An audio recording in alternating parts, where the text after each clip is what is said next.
young people. Malcolm was one that spoke and stood up for the people in the hood, as we say. He stood for the voiceless and the choiceless. He stood for those who didn't know how to go downtown and march on City Hall. You all saw the movie.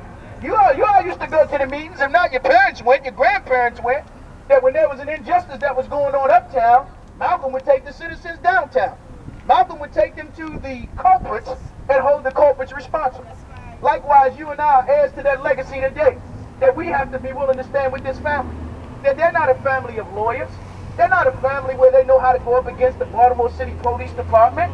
And they never thought that they would have to go up against the department that their brother, again, served for almost 10 years of his life. They shouldn't have to do that.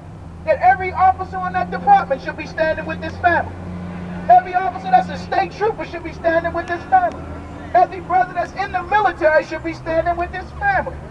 Because this is a family, as they taught us. That once you come on the force, it's not black, it's not white, it's not brown, you're not Hispanic, you're not Asian, you're blue. And so the blue family of police officers should be standing with this family. But if they won't stand with them, then you and I got to stand with them. Because he was ours long before he was theirs. He was ours long before he was theirs. And he came back to us, and he continued to serve us, even though he's gone on to his glory. To serve a higher purpose to bring us together today. Because you and I couldn't do this and bring one another together. But Brother Will could bring us together. That he could bring the ordinary brothers in the streets together with the brothers in the suites. He could bring the ordinary sisters together in the streets with the sisters in the suites. And he took time to look out for the little babies. He took time to say to the brothers, time out on what you're doing on the hood, on the corners right now. Let these children be children today. And that's the story that we got to lift up and tell. Not a 30-second soundbite that a Baltimore City police officer was slain downtown in front of the Select Club Lounge when we had plenty of cameras around. Nobody has shown us what took place that night. And we got to demand that all of the video footage, all of the 911 footage, all of the radio chatter be released.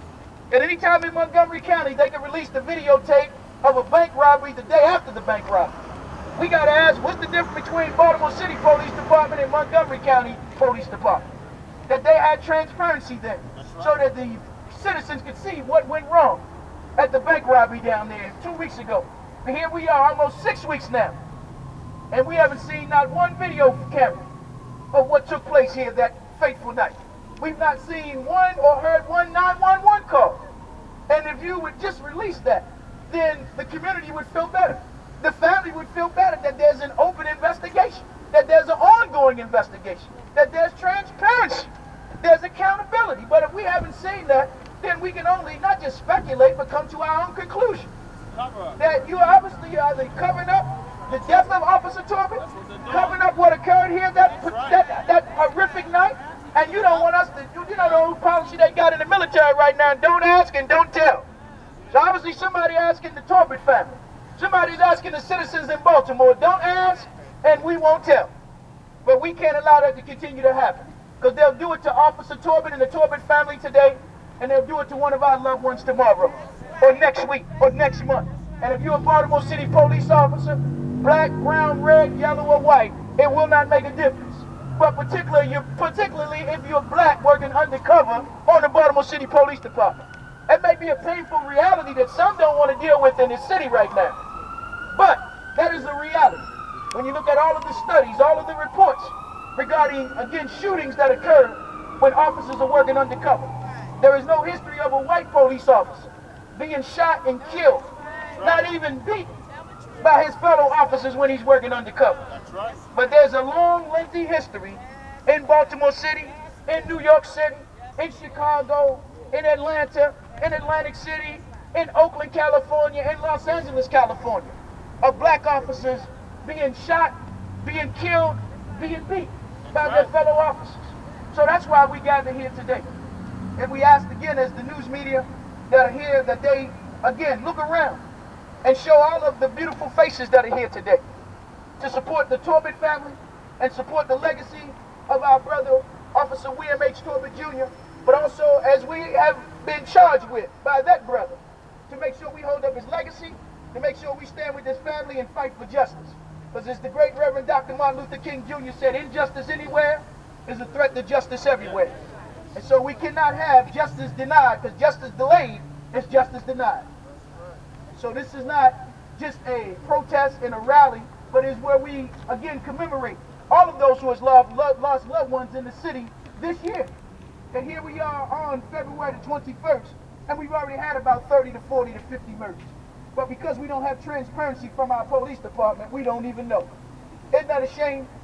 Isn't that a shame that those that get the highest paid police commissioner in the history of this city, and he doesn't want to get up and do his job.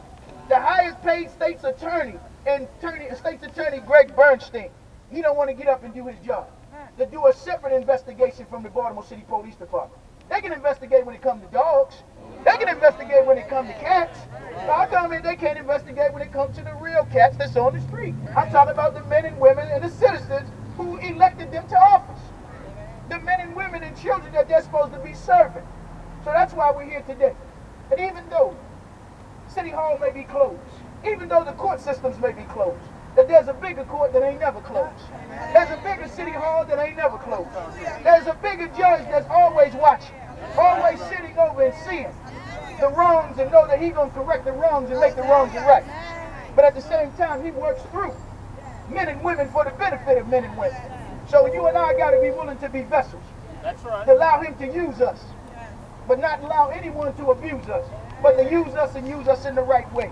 So that this family, again, heart can be made whole, so that their wounds can be healed, and their fight for justice will be complete. And if we have to take this fight to Annapolis, we'll go to Annapolis. Since the police department comes under the state of Maryland, so therefore it comes under the governor and Governor Martin O'Malley. If we have to take it to the next level, the Department of Justice, then we have to do that. That's right. But we all got to stand with this family, unite with this family, fight with this family, pray with this family, and stay with this family. Because their family is our family. Is that right? That's right. All right, so let's, as we begin, we're going to open in prayer. We're going to open up in a circle now. Because the old saying goes, the family prays together, stays together. Is that right? I know I done talked a lot and said a lot, but we just getting started, man. I've been holding this in for 6 weeks. I know you have. I know you have. You've been wanting to get on radio, TV, and let people feel your pain and your hurt. Is that right? This family been holding this pain and hurt inside, and wondering if anybody in the city cared outside of their family. That you would think that this city, which the Sun paper said this incident, this accident, this massacre shook us to our core. If it shook us to our core, then we should have been doing a whole lot damn more between now and 6 weeks ago. That's right. A lot more should have been done. But we've not seen that. So Dr. King warned us that we cannot adjust to an injustice. We can't go along to get along, because it may not make you popular. You may not get invited down to City Hall. You may not get invited to a luncheon. You might not get invited to some event that they got coming up. You may not get no tickets to the Ravens playoff game, so don't talk about it. You may not get no opening seats to the Orioles game, so don't talk about it. But your conscience got to ask is what you're doing right. That's what has to happen. Your conscience got to ask is what you're doing right when it comes to standing with this family, standing with Felicia Bond's family, and other countless families in this city that has lost loved ones in this city. That their loved ones have value, their life has value, and as we read in the scripture, every man is an heir to a legacy of dignity and wealth.